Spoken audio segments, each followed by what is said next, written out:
நடைபெறுகின்ற விக்கிரவாண்டி சட்டமன்ற இடைத்தேர்தலில் தேசிய ஜனநாயக கூட்டணி சார்பாக பாட்டாளி மக்கள் கட்சியின் வேட்பாளராக நம்முடைய இனமான காவலர் சமூக நீதி போராளி மருத்துவர் ஐயாவால் உங்களுக்கு நல்ல ஒரு வேட்பாளரை கொடுத்திருக்கின்றார். நம்முடைய வெற்றி வேட்பாளர் சி அன்புமணி அவர்களை மாம்பழம் சின்னத்தில் வாக்களித்து அவரை வெற்றி பெற செய்ய வருகை தந்து இந்த மாபெரும் தேர்தல் பிரச்சார கூட்டத்தில் கலந்து கொண்டு எழுச்சி உரை ஆற்றிய பாரதிய ஜனதா கட்சியின் மாநில தலைவர் மரியாதைக்குரிய அருமை நண்பர் திரு அண்ணாமலை அவர்களும், முன்னாள் முதலமைச்சர் மரியாதைக்குரிய அண்ணன் ஓபிஎஸ் அவர்கள், அம்மா மக்கள் முன்னேற்ற கழகத்தின் பொதுச் செயலாளர் மரியாதைக்குரிய திரு டிடிவி தினகரன் அவர்கள், தமிழ் மாநில காங்கிரசின் மாநில தலைவர் மரியாதைக்குரிய திரு அருமை நண்பர் வாசன் அவர்கள், இந்திய ஜனநாயக கட்சியின் மாநில தலைவர் மரியாதைக்குரிய திரு ரவி பச்சுமுத்து அவர்கள், தமிழக மக்கள் முன்னேற்ற கழகத்தின் மாநில தலைவர் அருமை சகோதரர் ஜான் பாண்டியன் அவர்கள்,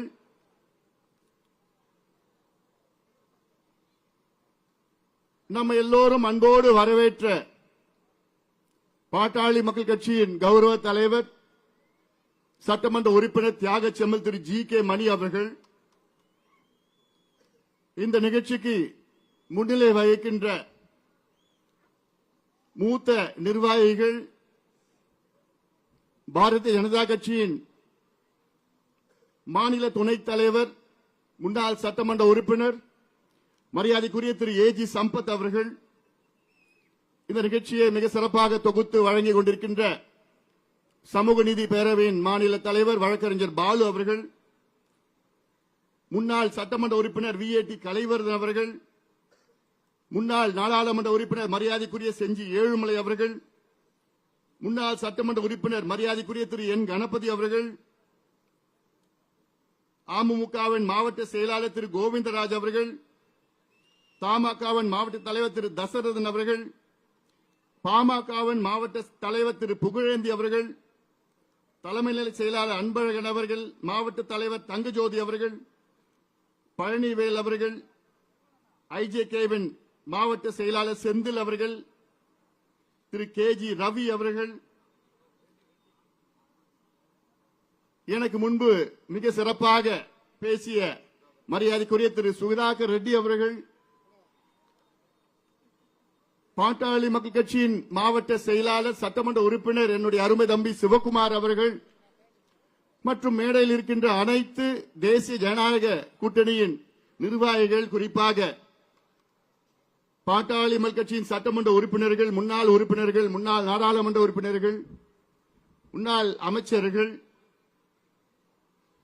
இங்கே எழுச்சியோடு நம்பிக்கையோடு வெற்றி நிச்சயம் என்ற முழக்கத்தோடு இந்த தேர்தல் பிரச்சார கூட்டத்திற்கு வருகை தந்திருக்கின்ற என் தம்பிகளுக்கும், என் அண்ணன்களுக்கும், என் சகோதரிகளுக்கும், தாய்மார்களுக்கும், வியாபார பெருமக்கள், விவசாய பெருமக்கள், அனைத்து தேசிய ஜனநாயக கூட்டணி நிர்வாகிகளுக்கும், ஊடக நண்பர்கள், நம்முடைய வெற்றி வேட்பாளர் மரியாதைக்குரிய திரு சி அன்புமணி அவர்கள் உள்ளிட்ட உங்கள் அனைவருக்கும் இந்த அன்புமணி ராமதாசன் பரிவான வணக்கங்கள்.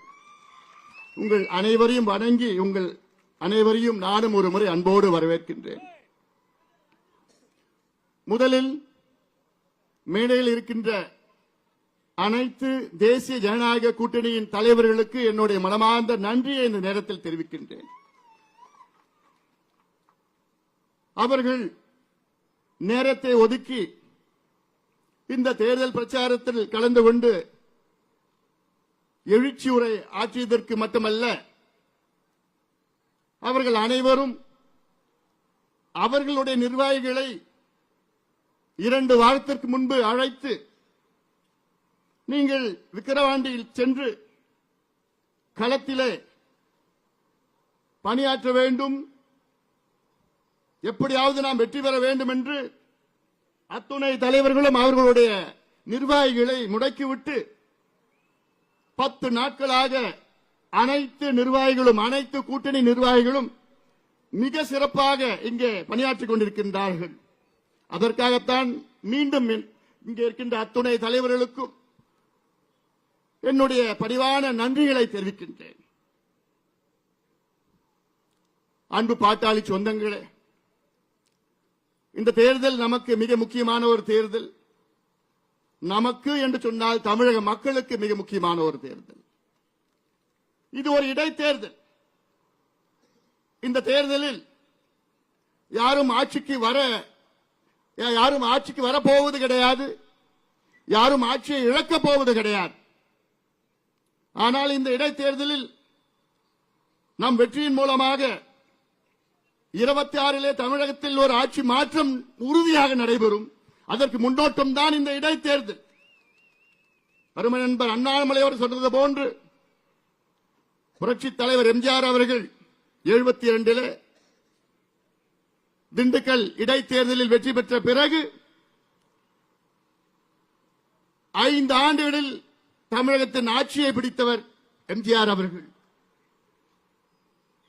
அதே உதாரணம் தான் விக்கிரவாண்டி சட்டமன்ற இடைத்தேர்தலில் நாம் வெற்றி பெற வேண்டும். அதற்கு இந்த தொகுதியில் உள்ள அனைத்து மக்களும், அனைத்து தரப்பு மக்களும், அனைத்து கட்சிகளை சார்ந்த மக்களும், அனைத்து சமுதாயங்களை சார்ந்த மக்களும் நம்முடைய வெற்றி வேட்பாளர் மிக எளிமையானவர், விவசாய குடும்பத்திலே பிறந்து உழைப்பால் உயர்ந்து உங்களுக்கு நன்கு அறிமுகமானவர், மிக மிக மிக மிக நேர்மையானவர் சி. அன்புமணி அவர்களை நீங்கள் எல்லோரும் ஆதரவளித்து மாம்பழம் சின்னத்தில் வாக்களித்து அவரை வெற்றி பெற செய்யுமாறு உங்கள் எல்லோரையும் பணிவோடு பாசத்தோடு கேட்டுக் கொள்கின்றேன். எங்களுடைய இனமான காவலர் 45 ஆண்டு கால பொது வாழ்க்கையில் ஈடுபட்டு அடித்தள மக்கள், ஒடுக்கப்பட்ட மக்கள், அடக்கப்பட்ட மக்கள், தாழ்த்தப்பட்ட சமுதாயம், பட்டியலின மக்கள், சிறுபான்மை மக்களுக்காக ஆயிரக்கணக்கான போராட்டங்களை செய்து கொண்டு உங்களுக்கு எப்படியாவது சமூக நீதியை பெற்று தருவேன் என்று உறுதியேற்று இன்று 86 வயதிலும் ஊர் ஊராக சென்று மக்களை சந்தித்து ஒரு மாற்றத்தை தாருங்கள் என்று சொல்லுகின்ற எங்களுடைய இனமான காவலர் மருத்துவர் ஐயா அவருடைய அன்பு தம்பி இங்கே இருக்கின்ற சி. அன்புமணி அவர்கள். அது மட்டுமல்ல, நம்முடைய பலமான கூட்டணி தமிழக மக்கள் ஆளும் திமுக மீது மிகுந்த கோபத்தில் இருக்கின்றார்கள். அதை பிரதிபலிக்கின்ற வகையில் விக்கிரவாண்டி தொகுதி சட்டமன்ற தொகுதியில் உள்ள அனைத்து தரப்பு மக்களும் ஒரு முறை எங்கள் கூட்டணிக்கு வாக்களியுங்கள். உங்களுடைய வாக்கு மிக முக்கியமான ஒரு வாக்கு. உங்கள் வாக்கினால் தமிழகத்திற்கு மாற்றம் கிடைக்கும், தமிழகத்திற்கு முன்னேற்றம் கிடைக்கும். இதைத்தான் நாங்கள் சொல்லி வருகின்றோம். தமிழ்நாட்டில் உள்ள கிட்டத்தட்ட 15 அமைச்சர்கள் கடந்த 10 நாட்களாக இங்கேயே தங்கி 100க்கும் மேற்பட்ட சட்டமன்ற உறுப்பினர்கள், கிட்டத்தட்ட 10 மாவட்ட பெருந்தலைவர்கள், 100க்கும் மேற்பட்ட ஒன்றிய பெருந்தலைவர்கள் எல்லாம் இங்கே தங்கியிருக்கின்றார்கள். அவர்களை பொறுத்தவரை இது ஏதோ ஒரு தேர்தல் கூத்து. இன்னும் 5 நாட்களில் அவர்கள் வெளியேறி விடுவார்கள். அவர்களுடைய வந்த வேலை உங்களுக்கு பணத்தை கொடுத்து, பொருளை கொடுத்து உங்களுடைய வாக்குகளை எப்படியாவது வாங்க வேண்டும் என்ற நோக்கம் அவருடைய நோக்கம். ஆனால் இன்று தமிழக முழுவதும் உங்களை எதிர்பார்த்துக் கொண்டிருக்கிறது. தமிழக மக்கள் மனதிலே திமுக ஆட்சி மீது மிகுந்த வெறுப்பில் இருக்கின்றார்கள், கோபத்தில் இருக்கின்றார்கள். அந்த கோபத்தை நீங்கள் அதை புரிந்து மாம்பழம் சின்னத்தில் வாக்களித்து எங்களுக்கு வெற்றியை கொடுங்கள். அதன் மூலமாக தமிழகத்தில் பல மாற்றங்கள் வரும். முதலமைச்சர் அவர்கள் சட்டமன்றத்தில் பொய்யை சொல்லி வருகிறார்கள். அமைச்சர்கள் எல்லாம் அன்றாடம் பல பொய்களை சொல்லி வருகிறார்கள். நம்முடைய கௌரவ தலைவர் ஜி.கே. மணி அவர்கள் சட்டமன்றத்தில் எத்தனையோ முறை பல கோரிக்கைகள் வைத்தார்கள். அதற்கு அத்துணை பொய்களையும் அமைச்சர்கள் மட்டுமல்ல, முதலமைச்சர் சொல்லி வருகின்றார்கள். இந்த தேர்தல் ஒரு பக்கம் திமுக உடைய பணபலம், அதிகார பலம், நம் பக்கம் இருப்பது கூட்டணி பலம், மக்கள் பலம். இதை நீங்கள் புரிந்து கொள்ள வேண்டும். இந்த தேர்தலில்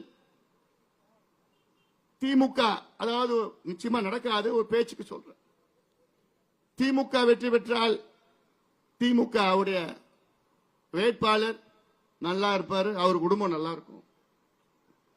ஆனால் பாமக வெற்றி பெற்றால் நீங்கள் நல்லா இருப்பீர்கள், உங்கள் பிள்ளைகளுக்கு படிப்பு கிடைக்கும், உங்கள் பிள்ளைகளுக்கு வேலை வாய்ப்பு கிடைக்கும், கள்ளச்சாராயம் ஒழிக்கப்படும். இந்த மாற்றம் தான் வேண்டும் எங்களுக்கு. பக்கத்தில் இருக்கின்ற கள்ளக்குறிச்சி 15 நாட்களுக்கு முன்பு அங்கே நடந்த சோகம். நான் சென்றேன், அங்கே பார்த்தேன். 65 பேர் தமிழக அரசால், முதலமைச்சரால் படுகொலை செய்யப்பட்டார்கள்.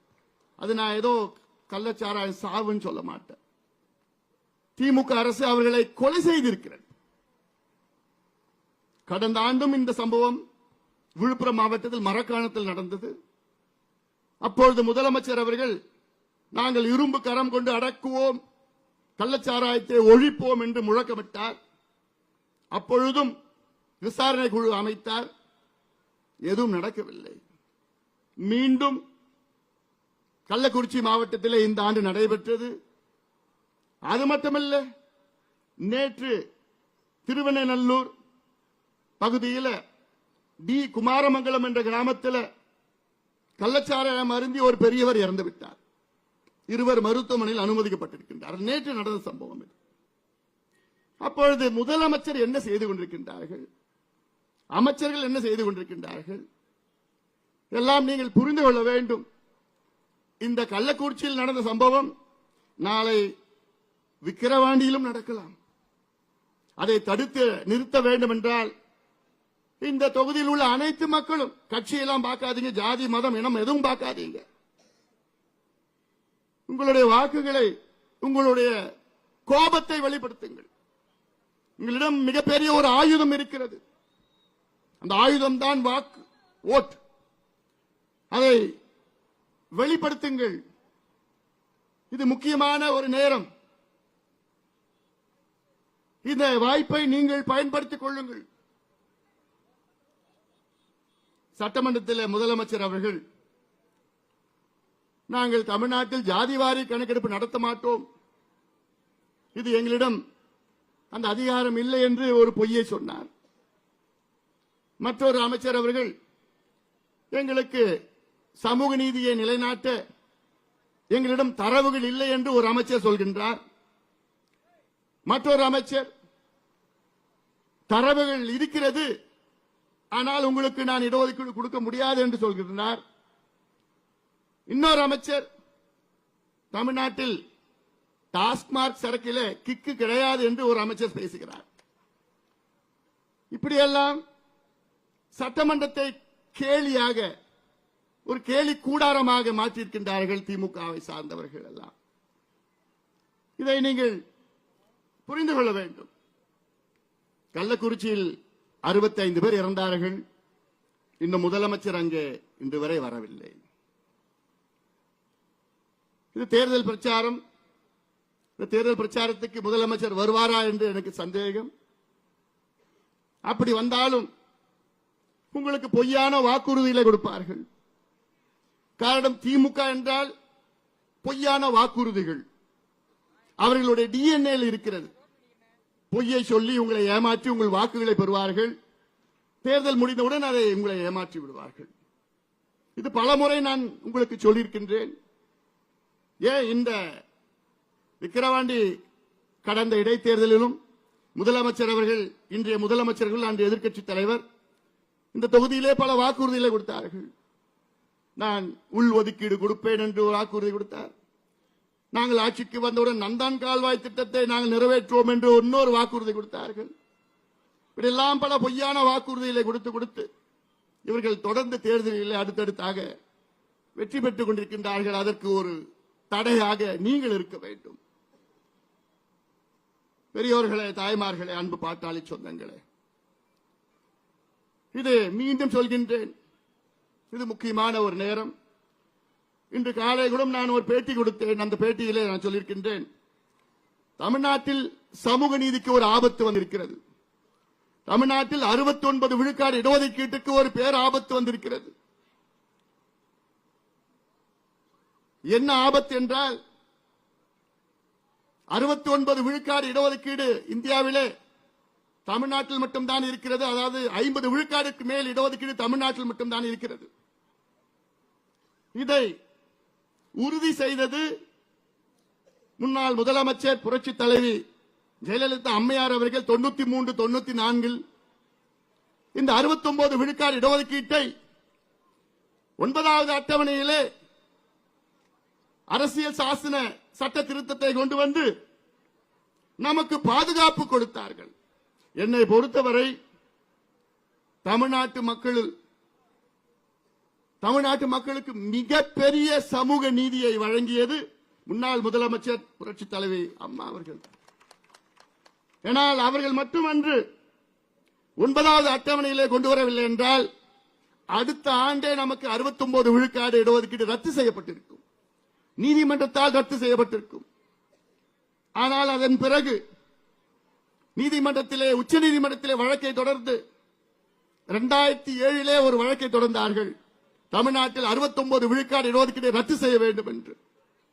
அது 2010 உச்ச நீதிமன்ற தலைமை நீதிபதி ஒரு தீர்ப்பை வழங்கினார். அந்த தீர்ப்பில் தமிழ்நாட்டில் 69 விழுக்காடு இடஒதுக்கீட்டை உச்ச நீதிமன்றம் ஏற்றுக்கொள்கிறது. ஆனால் ஓராண்டிற்குள் தமிழக அரசு ஜாதிவாரி கணக்கெடுப்பை எடுத்து அந்த 69 விழுக்காடு மக்கள், தாழ்த்தப்பட்ட பழங்குடி மக்கள், மிக பிற்படுத்த மக்கள் இருக்கின்றார்களா என்று தரவுகளை எங்களிடம் கொடுங்கள் என்று 2010 சொன்னார்கள். அதன் பிறகு அந்த கணக்கெடுப்பு நடத்தவில்லை. இப்பொழுது உச்சநீதிமன்றத்திலே இருவர் வழக்கை தொடர்ந்திருக்கின்றார்கள். இந்த வழக்கு 2021 வந்தது.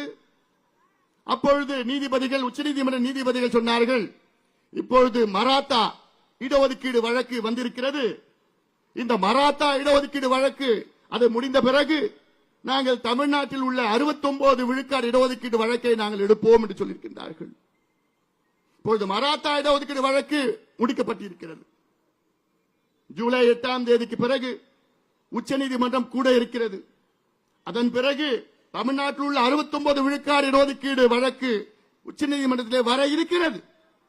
அப்பொழுது நீதிபதிகள் கேள்வி கேட்பார்கள், தரவுகள் இருக்கிறதா?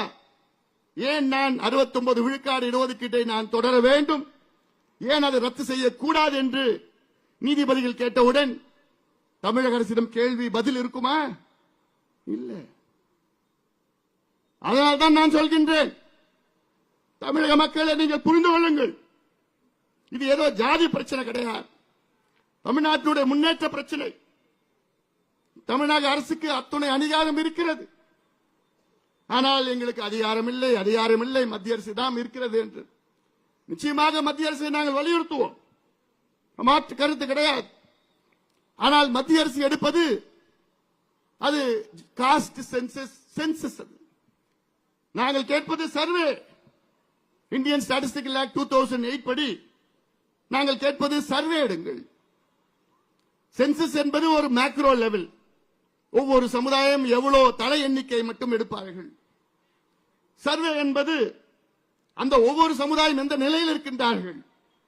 ஒரு உதாரணம், மீனவர் சமுதாயம் இருக்கிறது. அந்த மீனவர் சமுதாயம் எந்த நிலையில் இருக்கின்றார்கள், அவர்களுக்கு வீடு இருக்கிறதா, குடிசையில் இருக்கின்றார்களா, வீட்டில் கழிப்பறைகள் இருக்கிறதா, வீட்டில் எத்தனை பட்டதாரிகள் இருக்கின்றார்கள், எத்தனை பேர் அரசு வேலை செய்கின்றார்கள், அவர்களுக்கு படகுகள் இருக்கிறதா, வலைகள் இருக்கிறதா, வருமானம் எவ்வளவு என்றெல்லாம் கணக்கெடுப்பார்கள். இது மைக்ரோ லெவல் அசஸ்மெண்ட். இதுதான் மாநில அரசு எடுக்க வேண்டும். மாநில அரசு மட்டும்தான் எடுக்க முடியும். அதை வைத்துத்தான் சமூக நீதியை நீங்கள் நிலைநாட்ட முடியும். அதை வைத்துத்தான் கடந்த 50-60 ஆண்டுகளாக இடஒதுக்கீடு பெற்றிருக்கின்ற அத்தனை சமுதாயங்களும் எந்த நிலையில் இருக்கின்றார்கள், எந்தெந்த சமுதாயம் தாழ்ந்திருக்கின்றார்கள், அவர்களுக்கு என்ன செய்ய வேண்டும் என்று திட்டமிட முடியும். இதைத்தான் நாங்கள் கேட்கின்றோம். ஆனால் அதை மறுக்கின்ற ஸ்டாலின் அவர்கள், உங்களுக்கு சமூக நீதி பற்றி பேச எந்த தகுதியும் தகுதியும் இல்லை ஸ்டாலின் அவர்களே. நிச்சயமாக எந்த தகுதியும் கிடையாது. மீண்டும் எச்சரிக்கை, மீண்டும் எச்சரிக்கை.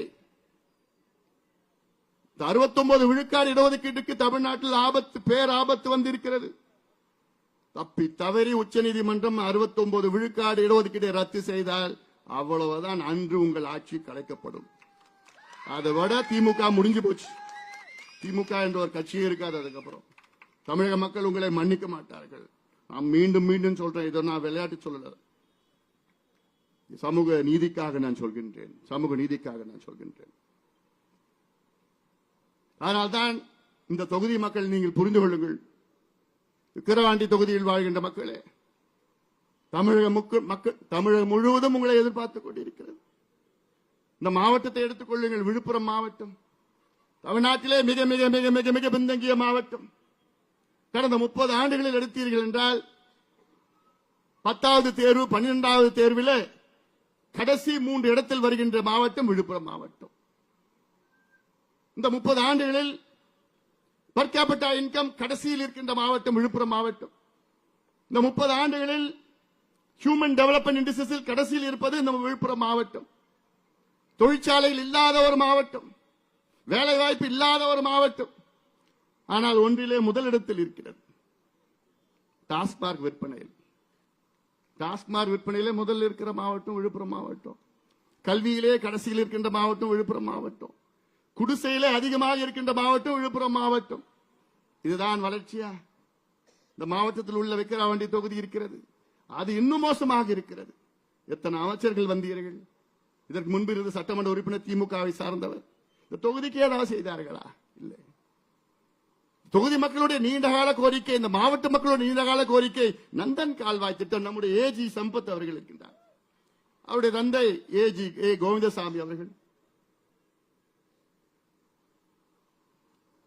அவர்தான் திமுகவுக்கு இந்த உதயசிவம் சின்னத்தை கொடுத்தார்கள். அந்த சின்னத்தை பறித்து அவரை வெளியேற்றி விட்டார்கள். அதுதான் திமுக. பிறகு ஏஜி சம்பத் அவர்களையும் வெளியேற்றி விட்டார்கள். அவருடைய தந்தை வேளாண் துறை அமைச்சராக இருந்த நேரத்தில் அப்பொழுது இந்த திட்டத்தை அறிவித்தார் அப்பொழுது ஏஜி அவர்கள். நந்தன் கால்வாய் திட்டம் 44 கிராமத்தில் உள்ள ஏரிகளை நிரப்புகின்ற திட்டம். மழை காலத்திலே வீணாக ஆற்றில் தண்ணீர் செல்கிறது. அந்த தண்ணியை திருப்பி இந்த பக்கம் திருப்பி கால்வாய் மூலமாக ஏரிகளை நிரப்புகின்ற திட்டம் இது. அது இல்லாமல் தென்பெண்ணை ஆற்றில் இருந்த ஆண்டுதோறும் 5 முறை வெள்ள அபாயம் இருக்கும். அங்கிருக்கின்ற தண்ணியை திருப்பி விட வேண்டும் இந்த திட்டம். ஆனால் ஒவ்வொரு தேர்தல் நேரத்திலும் ஸ்டாலின் அவர்கள் இங்கே வந்து, நாங்கள் வெற்றி பெற்றால் நந்தன் கால்வாய் திட்டத்தை நிறைவேற்றும், வெற்றி பெற்றால் நந்தன் கால்வாய் திட்டத்தை நிறைவேற்றும். இது நீங்கள் புரிந்து கொள்ளுங்கள், மக்கள் புரிந்து கொள்ள வேண்டும். இது ஏதோ சாதாரண அறிவிப்பு கிடையாது, ஒரு முதலமைச்சர் அறிவிக்கின்றார். அதனால் தான் நான் சொல்கின்றேன், இது போன்ற எவ்வளவு திட்டங்கள் தமிழ்நாட்டில் இருக்கிறது. காவிரி குண்டார் திட்டம், நம்முடைய முன்னாள் முதலமைச்சர் அவர்கள் இருக்கின்றார்கள். அவர்கள் எல்லாம் அறிவித்த திட்டம். காவிரியில விருதுநகர் மாவட்டத்தில் குண்டாரை இணைக்கின்ற திட்டம், தாமிரபரணி, நம்பியாறு, பச்சையாறு, கோரையாறு, எலுமிச்சாறு இருக்கிற திட்டம். அது சேலம் மாவட்டத்தில் மேட்டூர் உபரிநீர் திட்டம், அத்திக்கடவு அவிநாசி திட்டத்திற்கு கிட்டத்தட்ட 60 ஆண்டு காலம் பொறுத்திருந்தோம். இன்னும் அதை இணைக்கவில்லை. தருமபுரி மாவட்டத்திலே காவிரி தருமபுரி உபரிநீர் திட்டம், திண்டுக்கல் மாவட்டத்தில் 59வது கால்வாய் திட்டம், கிருஷ்ணகிரி மாவட்டத்தில் படேதலா திட்டம், திருவண்ணாமலை மாவட்டத்திலே நந்தன் கால்வாய் திட்டம், பாலாற்றையும் தென்பண்ணையாரும் இணைக்கின்ற திட்டம், துறிஞ்சலாரும் தென்பண்ணையாரும் இணைக்கின்ற திட்டம், இப்படி எவ்வளவு திட்டங்கள் இருக்கிறது. இதற்கு ஏதாவது இந்த அமைச்சர்கள், இந்த தமிழக அரசுக்கு ஏதாவது ஒரு நிதி ஒதுக்கீடு செய்திருக்கிறதா? அவளுக்கு ஏதாவது சிந்தனையாவது இருக்கிறதா? எதுவும் கிடையாது. எங்க பார்த்தாலும் கள்ளச்சாராய், எங்க பார்த்தாலும் கஞ்சா கஞ்சா கஞ்சா. அதால் நீங்கள் சிந்திருங்கள். விக்கிரவாண்டி தொகுதி மக்கள் மற்றும் தமிழக மக்களும் சரி. ஏன்னா உங்களுடைய பிள்ளைகள் எதிர்காலம் சார்ந்த தேர்தல் இது. ஒரு பக்கம் 3 தலைமுறைகளை நாசப்படுத்தி விட்டார்கள். 3 தலைமுறைகள் மதுவை கொடுத்து இன்று தமிழ்நாட்டில் உள்ள இளைஞர்கள் மது அவர்கள் ரத்தத்தில் இல்லாமல் இருக்க முடியாத சூழல். மது இல்லாம இருக்க முடியல. இதுதான் இவங்க சொல்ற திராவிட மாடலா? இதான் மாடலா? அது இல்லாம இன்னொரு அமைச்சர், நாங்க கள்ளச்சாராயம் ஒழிக்கணும்னா டெட்ரா பேக்ல கொடுப்போம் சாராயத்தை. என்ன மானகட்டத்தனமா இருக்குதெல்லாம். சரி, நீ சட்டமன்றத்தில் நீங்க சட்டம் கொண்டு வரீங்க, கள்ளச்சாராயம் அதை ஒழிப்பதற்கு ஆயுள் தண்டனை, அது விட்டார்கள் என்றால் ஆயுள் தண்டனை கொடுப்போம், 10 லட்சம் அபராதம் சொல்லியிருக்கு. பிறகு அந்த சட்டத்தின் மீது உங்களுக்கு நம்பிக்கை இல்லையா? சாராயத்தை நீங்க டெட்ரா பேக்ல கொண்டு வர. இப்ப நேத்து பாத்தீங்கன்னா சாராயத்தை பிளாஸ்டிக் பாட்டில் 100 ml. மதுவிலக்குத்துறை அமைச்சர் அதோட அர்த்தம் புரியல அவருக்கு. மது விலக்கு என்றால் மதுவை படிப்படியாக குறைப்பது அல்லது மதுவை ஒழிப்பது. ஆனால் நம் தமிழ்நாட்டில் உள்ள மதுவிலக்குத்துறை அமைச்சர் என்பது மதுவை திணிக்கிற ஒரு அமைச்சராக இருக்கின்றார்கள். கேவலம் இந்த சாராயத்தை விட்டு தான் அவங்க ஆட்சி செய்யணுமா? இதுதான் உங்களுடைய நிர்வாக திறமையா? இந்தியாவில் உள்ள அத்துணை மாநிலங்களும் சாராய விட்டு தான் ஆட்சி செய்கின்றார்களா? இல்லையே. எவ்வளவு திட்டங்கள் இருக்கிறது, தமிழ்நாடு எவ்வளவு இயற்கை வளங்கள் இருக்கிறது, அதை சரி செய்ய வேண்டும். ஆனால் அதைத்தான் நீங்கள் கொள்ளையடித்துக் கொண்டிருக்கிறீர்கள். காவிரி ஆற்றுல தடுப்பணை கட்டணும்னு சொன்னா நாங்க கட்ட மாட்டோம், ஏன்னா மணல் கொள்ளை அடிக்க முடியாது. நாங்க துடிச்சிட்டு இருக்கிறோம். காலநிலை மாற்றம், பருவநிலை மாற்றம், கிளைமேட் சேஞ்ச், குளோபல் வார்மிங் என்று சொல்லி சொல்லி சொல்லி அழுத்து போச்சு எங்களுக்கு. வருகின்ற மழை காலத்திலே தண்ணீரை மிச்சப்படுத்துங்கள், சேமியுங்கள், அதற்கு தடுப்பணை கட்டுங்கள். தடுப்பணை கட்டினா மணல் எடுக்க முடியாது, மணல் கொள்ளை அடிக்க முடியாது. அதுக்காக தடுப்பணை கட்ட மாட்டோம். இதெல்லாம் தொடர்ந்து சொல்லுகின்ற தமிழக அரசுக்கு ஒரு பாடத்தை நீங்கள் புகட்ட வேண்டும். நம்முடைய அருமை நண்பர் அண்ணாமலை அவர்கள் சொன்னது போன்று, நம் தலைவர்கள் எல்லாம் சொன்னது போன்று, தெரு தெருவாக அங்கே அமைச்சர்களும் சரி, ஆளும் கட்சியை சார்ந்த சட்டமன்ற உறுப்பினர்கள், அவர் கட்சிக்காரர்கள் எல்லாம் இருக்கின்றார்கள். காவல்துறைக்கு என்னுடைய வேண்டுகோள், நாங்களும் பொறுத்து பார்த்தோம். எங்க பொறுமைக்கும் எல்லாம் இருக்கிறது. சட்டத்தை நாங்கள் மதிக்கின்றவர்கள். என் தம்பிகளை ஓரளவு கட்டுப்படுத்த முடியும் என்னால.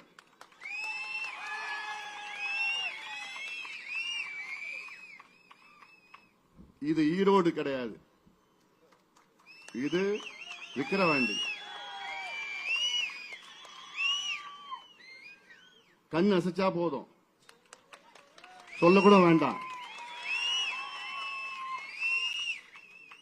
ஆனாலும் நாங்கள் சட்டத்தை கட்டுப்படுத்துவோம், சட்டத்திற்கு உட்பட்ட நாங்கள் செயல்படுவோம். நியாயமாக இந்த தேர்தல் நடைபெற வேண்டும். தமிழ்நாட்டில் பஞ்சாயத்து தேர்தல் கூட நியாயமா நடக்கும். ஆனா இந்த விக்கிரவாண்டி சட்டமன்ற தேர்தலில் அதை விட மோசமா, ரொம்ப மோசமா. இங்க தேர்தல் அதிகாரின்னு ஒருத்தர் இருக்கிறார், அவர் எங்க இருக்கிறான்னு யாருக்கும் தெரியல. டிஆர்ஓ, ஒரு டிஆர்ஓ தேர்தல் அதிகாரியை போட்டா அமைச்சர் வந்தோன்னு செல்யூட் அடிக்கிறாரு. ஏன் எம்எல்ஏ போனாலே செல்யூட் அடிக்கிறாரு. இவர் என்னத்த தேர்தலில் நடத்த முடியும்? நாங்க அன்னைக்கு ஐயா கூட்டத்துக்கு வராரு, ஐயா கூட்டத்துக்கு வந்த சிந்தாமணிக்கு போறாரு. அங்க பார்த்தா திமுக காரங்க 4 மணிக்கு பெண்கள் இங்க வந்தீங்கன்னா உங்களுக்கு எல்லாருக்கும் 2000 ரூபாய் கிடைக்கும். ஐயா கூட்டத்துக்கு யாரும் போக கூடாதான். அங்க போகாம இங்க யாராவது வந்து 2000 ரூபாய் பெண்களுக்கு கொடுப்போம்னு இப்படி பணத்தை வைத்து அநியாயம் செய்து கொண்டிருக்கின்றார்கள். நாளைக்கு என்ன செய்வாங்க அதுவும் ஞாபகம் வச்சுக்கோங்க. நாளைக்கு உங்களுடைய பெண் பிள்ளைகளை அடைச்சி வச்சு நீங்க திமுக ஓட்டு போடலன்னா அவங்க பொண்ணு பிள்ளைகளை அடைச்சி வச்சு போய் ஏதாவது செஞ்சிடுவோன்னு மிரட்டுவாங்க. அந்த நிலைக்கும் அடுத்த தேர்தலில் போவாங்க. அது நடக்கும். அதனால அவங்க காசு கொடுத்தானா நீ போயிடாதீங்க.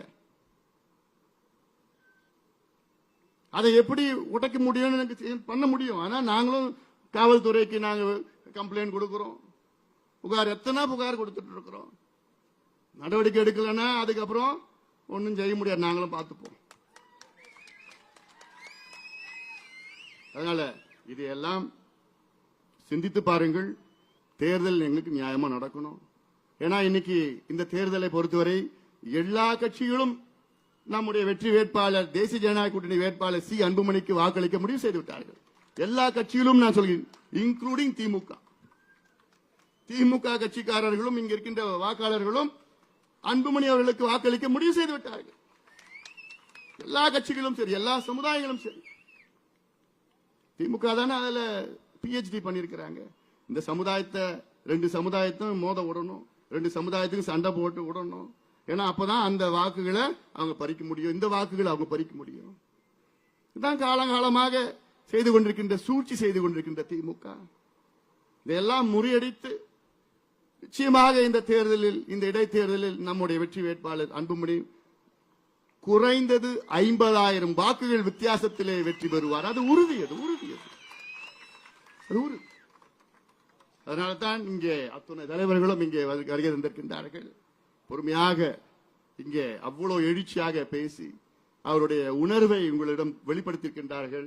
அவருடைய உணர்வை நீங்கள் மதித்து இந்த தொகுதியில் உள்ள அத்துணை வாக்காளர்களும் தேசிய ஜனநாயக கூட்டணியின் வெற்றி வேட்பாளர் சி அன்புமணி அவர்களை மாம்பழம் சின்னத்தில் வாக்களித்து அவரை வெற்றி பெற செய்யுமாறு எல்லோரும் பணிவோடு பாசத்தோடு கேட்டுக்கொண்டு நன்றியோடு அமர்கின்றேன். வணக்கம்.